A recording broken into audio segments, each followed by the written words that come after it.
Okay, as promised, I was going to focus on a really important skill that is going to show up again, grade 10, 11, 12. And that's how to figure out or how to calculate x-intercepts and y-intercepts algebraically, okay? That means by doing old school math and isolating variables. So you're going to be doing opposite operations, and you're going to be isolating variables, getting them alone in order to solve a variable. And like I said, the key to this is if you're trying to figure out the x and the y-intercept, what you're going to want to remember is you simply set the opposite variable to 0. So if I want the x-intercept, like this first example, notice I'm going to make the y equal 0, and that 0 is going to substitute in for the y. If I want to figure out the y-intercept, I do the opposite. I make the x equal to 0. So that x right here, I'm going to sub in a 0 in place of the x. And anytime you substitute, you're going to put it in brackets. So I have 3 examples, and I find that students struggle with this when they first start, but the more they do, hopefully the better they get, because you really need to lock this algebra skill down before going to higher levels of math. If you don't have algebra down, you don't really stand a chance. So make sure you practice this. All right, first example is y equals negative 5x plus 2. Remember, the negative 5 is actually the slope. It would be going down 5 every 1. Negative 5 over 1 would be the fraction. The y-intercept's 2, but who cares? I know if you know the y equals mx plus b form, it's very easy to interpret graphs that way. Let's pretend we don't know that. Let's pretend we just are figuring out the x and y-intercepts ourselves. So, if you want to get the x-intercept, you make the y value equal to 0. And this one's usually the harder one to do. So instead of y equals negative 5x plus 2, I'm going to substitute 0 in for that y. 0 equals negative 5x plus 2. All right. So that's what the substitution is. I literally put 0 in for the y right here. Now we're trying to isolate and solve the x. Remember, we're trying to figure out what the x-intercept is. So we got to get the x alone. And what I've been telling you guys is you're doing opposite of bedmass here, reverse bedmass. And also a tip is you have to move the negative 5 and the 2. You always want to work from far away from the x and then get closer to it. So you work from the outside in. You move the 2 first. And you always do so by doing opposite operations. So if I have plus 2 on both sides, I go to minus 2 from both sides. And that will cancel this out. So 0 minus 2 on the left is negative 2, right? 0 minus 2 is negative 2. And the other was canceled out, so you just have negative 5x left over on the right-hand side. Now this is multiplying, right? Negative 5x is negative 5 times x. So it's the opposite of that. Again, you do it to both sides. You would divide both sides by negative 5. And that will cancel out to leave your x alone. And what's negative 2 divided by negative 5? The negatives cancel out here. Be careful. Negative divided by negative should give you a positive 2 over 5. So that's your answer right there. You've got your intercept. What does that mean? Remember, your x-intercept is like a point on a graph. Like you have a grid here of your x and your y. What you just figured out is a point on this graph. Where does it cross the x-axis? And to highlight what we just found out, well, let's use an ordered pair, x, y. You just figured out when y is set to 0, you know your y is 0, your x is 2 over 5. Or what's that, 0.4 roughly? Or it is not roughly, it's 0.4.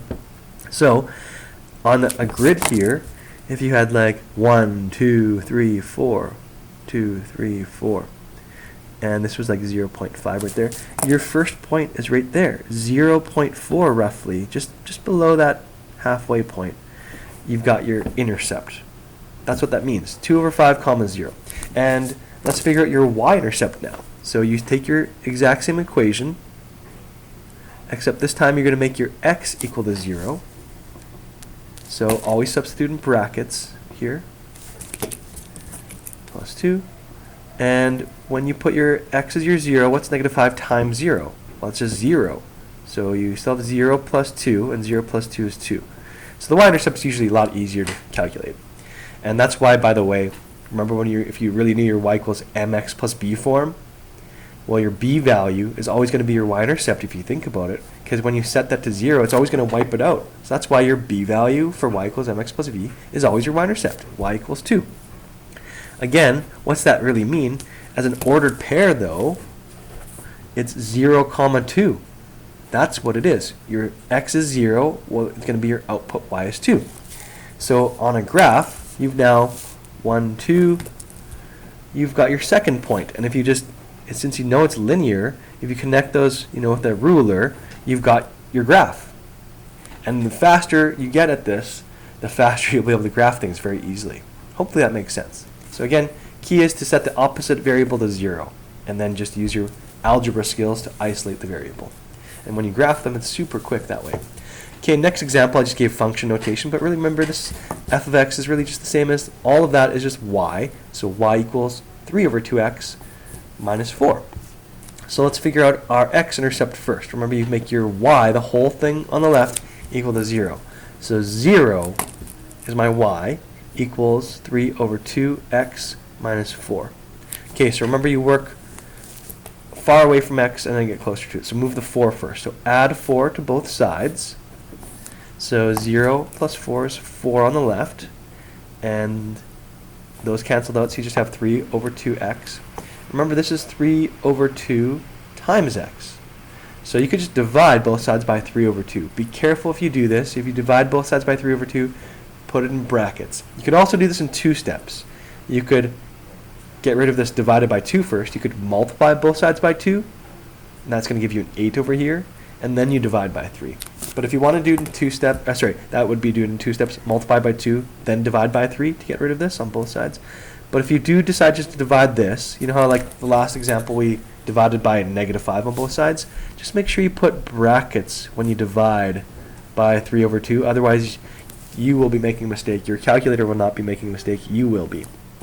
Okay, so that should cancel out. What's 4 divided by 3 over 2? If you check it in your calculator, or if you do it into 2 steps, you get an 8 over 3. Okay, what does that mean? That means your ordered pair was 8 over 3, comma 0. Okay, so you could plot that point like on a graph, right? That's what? That's about 2 2/3, so 1, 2, 3, 4. So that would be something like around here is your x-intercept, and then you'd be able to figure out your y-intercept. So again, take this equation, y equals 3 over 2x minus 4, and this time you're putting 0 in for your x. So y equals 3 over 2 times 0 minus 4. This is always going to wipe out to give you 0, so it's just going to be a -4. So that point is 0, comma -4. There is your ordered pair for this. So down 1, 2, 3, 4, your y-intercept would be there, and to graph this, you just connect those with a ruler, and there's your graph. So super effective and very important lesson and skill. I think I've just got one more example here. All right, last example. This time I switch up the form of this, and I have bigger coefficients, but the same principle applies. So you're going to make your y equal to 0. If you want to figure out your x-intercept, you're going to make your y equal to 0. So I'll just rewrite this again. But I'm putting my y as a 0. Okay, so 2 times 0 in brackets. Always use brackets when you substitute it in. And then again, same skills, you isolate your x by working far away from it, moving the 8 first, and then moving the 4, -4. So first of all, on the left, 2 times 0 is 0. And then I'm going to move the 8 first. Opposite of +8 is -8 on both sides. So on the left, you have -8. On the right, you have -4x. And don't forget, we're going to divide by a -4 on both sides to get the x alone. And -8 divided by -4, the negatives cancel out. So this is just 8 divided by 4. You get x equals +2. And remember, that's an ordered pair, 2, comma 0. So you could easily graph that. 1, 2, there's your x-intercept. Y-intercept, 2y equals -4x plus 8. Remember, we're making our x equal to 0 this time. So 2y equals -4 times 0 plus 8. And -4 times 0 is still 0. So really that's just 0 plus 8. So you have 2y equals 8. And this time we're getting the y alone. So finally we have to divide by something for y. So we divide by 2 on both sides, and you get y equals 4. So there is your y-intercept. And really that's 0, comma 4. Why is it 0? Because we set our x to 0, and we got our y value to be 4. So 0, comma 4, 1, 2, 3, 4. There's your y-intercept there. Again, Just you normally use a ruler, boom, boom, connect those, lickety split, graphed. All right. Now if this had a context like a word problem, like, you know, if this was the starting value of, you know, your computer or something like that, and this was the time or age or something like that, you'd have your important kind of points to interpret too using this skill. It would give you some meaning in the context of the question. All right, that's it. So that's how you figure out x and y intercepts. You simply set the opposite variable to 0 and then use your algebra skills to isolate variables. Hopefully that helped. Let me know if you have questions. Take care, guys.